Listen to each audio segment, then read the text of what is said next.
one, like be willing to show up. Two, be willing to put yourself out there. And three, do a damn good job. Because the biggest thing you're going to get is referrals, right? And that comes through time and doing a good job and being who you said you were going to be.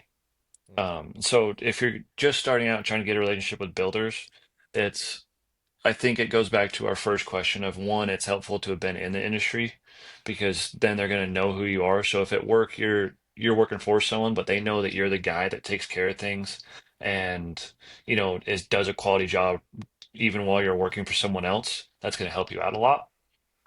That's what I try to do personally because that's how I get a lot of referrals because I'm never going to quit my job, working in the family business. Mm-hmm. Um, and then, I also have the social media presence and you do too. And so people see that and they can see like your expertise through that sort of stuff. And then another big one I would recommend is building a relationship with the supply yard. I always say that. So like at the local brickyard, I'm great friends with everyone there. Everyone there is awesome. And they are more than willing to recommend me to any homeowner or builder that comes in looking for a mason because they know that I am going to do good on their word. So that's I would say because they know everybody. So if you're going to do some things, I assume if you're going to start out on your own, you're working for someone or you have worked for someone. So do a good job while you're there. Be personal and relatable. Have conversations with the people around you. When you do show up, do a good job. Hold your word and then have a relationship with your supply yard because those people know everybody in your industry already anyway. Yeah, yeah, you made a couple really good points there because like your work speaks for itself, um, and that's why social media is so amazing. Like if you're able to on your job, I know a lot of people can't really use social media or take videos at work, but if you're able to and you start building a presence, that's huge because as soon as you Hmm. start your own thing, you have a whole social media presence of your work and people are following you because you do a good job and stuff. um, you won't Hmm. have like a full business of work, but you'll have people that will come out and they'll share your stuff and you'll get referrals and all that just based on what you can see. In social media, it's easy to pretend, but it's also hard to make up a lot of the stuff unless you're straight up just posting pictures of other people's work and claiming it as your own. Because people can tell, like you can Hmm. see Yeah. people's work online and know generally whether or not they do a good job. And then um, Hmm. if you're out there, you show up, you do what you say you're going to do, and you talk to like everybody, talk to a lot of people, make connections, you'll be able to step out on your own pretty easy. The only thing I will say is that's hard because yeah, I'm assuming as well you're working for somebody if you're asking that question. It's hard to do that without like being take like stealing work, and you don't really want to go Hmm. steal work from the person that you worked for. And I think that's why this question actually comes up because a lot of people might be like, "Oh yeah, I'll just go take this contractor. I talk to them a lot. They know I'm doing work." But nobody wants to do that really.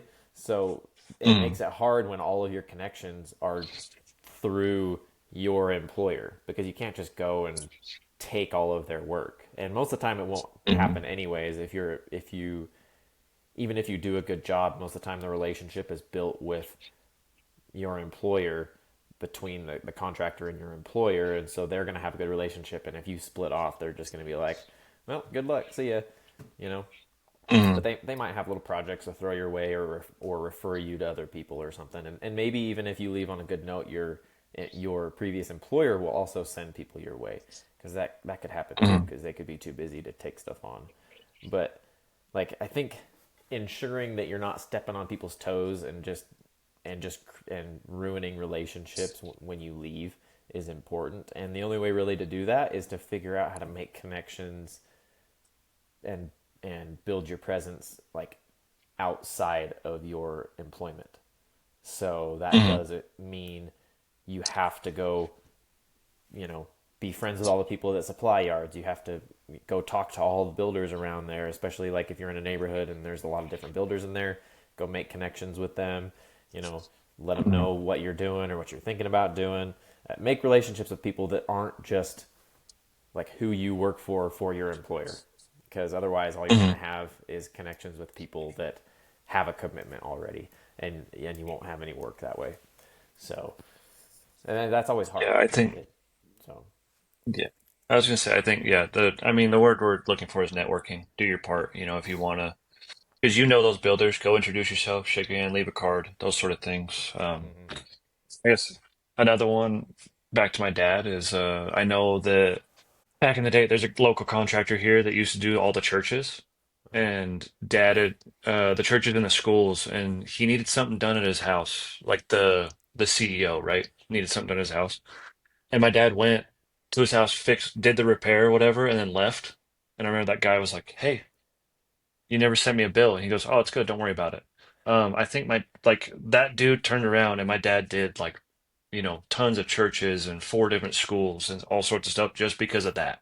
Before we leave that one, I'd want to add too about your comment of if you work for someone, you don't want to take their work, but you should also, how you mentioned it, that you should also know that if you leave on with a good relationship and you have a good relationship with your boss at the time, they're going to also refer you work. Because I do that all the time for guys that like the journeyman that I grew up with that no longer work for my dad, for whatever, that have gone out on their own and stuff. We can't do everything.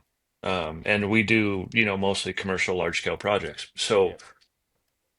but I've myself and my dad and the family have established ourselves as, the go-to person for this trade. Mm-hmm. So when those things come across my desk or my dad's desk, it's like, hey, we're too busy. We have all this stuff going on, like you said. But how about you call Luke or you call Brandon or you call, so and so, or maybe it's one of my apprentices, even if it's a really small job. But it was like that's a good, reminder that you'd made of like keep that good relationship with your boss Yep. because that person can still feed you in that sense of like because my goal isn't necessarily to like raise the best masons that only work for me and go do this stuff. Like I want these young guys, whether it's with me or not, to um, be able to do the like have the best life and be the best person they could be, regardless of whether it's with me or not. Mm-hmm. So in my eyes, it's like cool. I can give them work too because of my image or like what we've created here, and that's something to keep in mind. If you're working for someone and wanting to go out on your own, don't leave on a bad note because that person can feed you too.